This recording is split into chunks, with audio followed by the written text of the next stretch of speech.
the beginning, we heard that Mexico is a country that has been overreached. But that did not stop the call in our hearts. God's word says, "Tell them who I am, and I will prove it."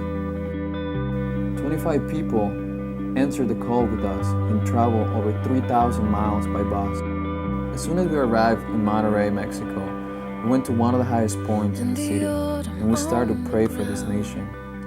We put our focus on Him and not in ourselves. We asked God to intervene and reveal Himself to the people of Mexico. Today we did some outreach where we would actually approach the people in this community with the gospel in the best way that we knew how. Each group had a translator with them, and so we would kind of open the door in a sense to the gospel by stumbling over our words and trying to speak in Spanish, and then the translator would take over.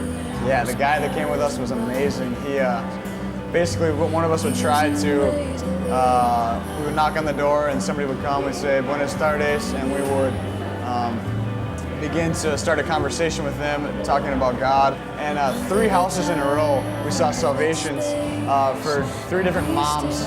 And it was incredible. They all prayed to receive Christ, and some of them asked us for prayer. Man, I could really feel God like moving in their hearts, even though That night we went out to the Kiosco Plaza to have an outside service. We started to share God's love through dramas, testimonies, and a few songs. Following the service, we asked those who wished to come forward for prayer to do so. Many came forward to receive salvation that night. Among them was an elderly lady who could hardly walk. We were able to pray for her, and for the first time in 5 years, she said she felt great.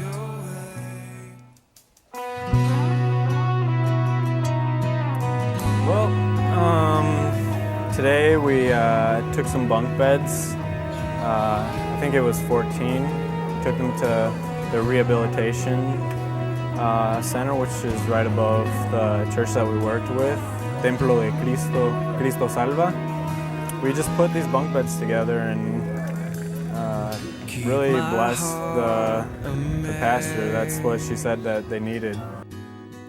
Let me see your wonders. Gracias a ustedes y al Señor que ha escuchado nuestras oraciones, porque Él sabe la necesidad que hay aquí y Dios los ha puesto en nuestro camino y gloria a Dios por ello. This morning we went to the old folks home and we just cleaned up, and we moved a really big dryer. That was hard, that was fun. But yeah, we just helped them out and hung out with the old folks a little bit. I did a little gardening. I helped out in the garden.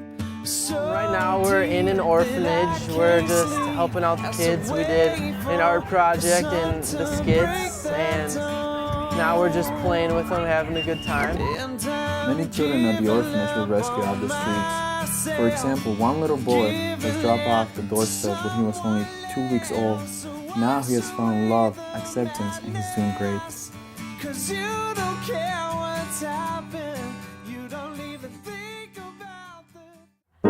God did something so amazing today. We went to this town of people that really they had nothing. I mean, literally their houses were just built out of whatever they could find. And we went to distribute food and clothing to them. And it was such a blessing. And the people were just so happy to see us, all except for one woman in particular. And when we told her that we were Christians, she really didn't want to have anything to do with us. And we had been distributing tickets for people to come and see a program that gave the message of salvation, and then we would give them their clothes and some food, and she just didn't want to come to that. But after we finished the program, we had some extra bags. About half of our team walked back over to her house, and they took her the gifts and they gave them to her. And, you know, Isaac found out that she was just completely blind and she just had no faith. And Isaac said, "Do you really believe that? Do you really believe that this whole team of people would be here at your house giving you food and clothes? And we want to pray over you, that you would even receive sight." And so he sat her down and he led her to Christ, and he asked if we could pray over her. The team just got down on their knees around her and they just started asking God and calling on his name and saying, God, you're so powerful and we know you can do this, and she needs to see this, God. She needs to see that you care about her. And he said, you know what, we want to pray for full healing for you. And one of the team members came over and asked Isaac, you know, would it be okay if maybe we made some mud and put it on her eyes? And Isaac said, you know, I was really feeling that same thing. So they did. They made mud, and they put the mud on her closed eyes, and we kept praying over her. Isaac took this wet wipe and started wiping the mud off of her face. Everyone was just waiting, and there was just so much energy. People were just buzzing. And he looked at her, and he asked her to open her eyes, and she did. And she reached out and she touched his face, and she told him what color his eyes were. And she took off his hat, and she told him what color his hat was. And Isaac asked her, can you see?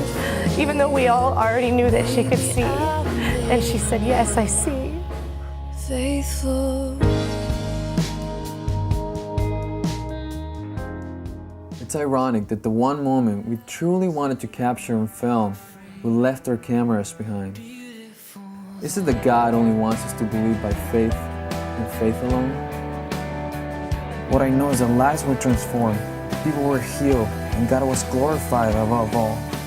And I assure you, this will be a trip that we'll remember forever.